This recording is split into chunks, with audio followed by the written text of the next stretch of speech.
God provides quail and sends a plague. The Israelites wandered in the desert, their hearts heavy with longing.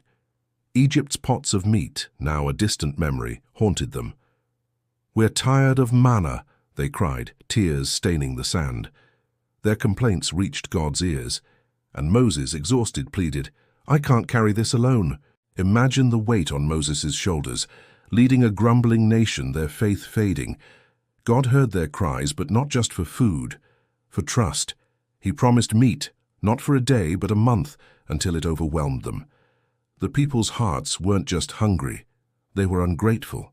A wind from God swept quail into the camp, piles of birds, enough to bury their complaints.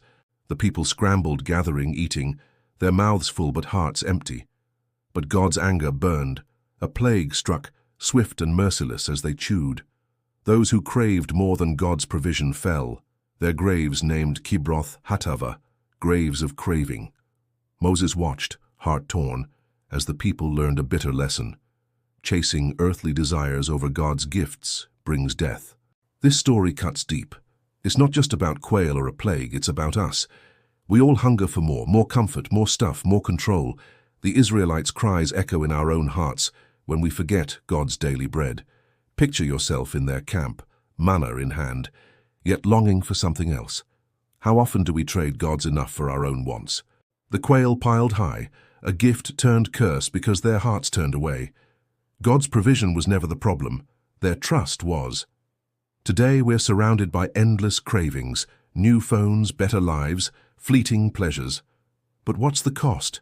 The plague wasn't just sickness, it was a warning. When we chase what fades, we lose what lasts. Moses' prayer, God's mercy, even the quail, they all point to a God who provides yet asks for faith. Will we trust his manna or demand our own feast?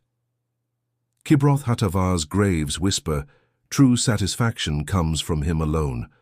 What are you craving? Will you choose his provision or bury yourself in want?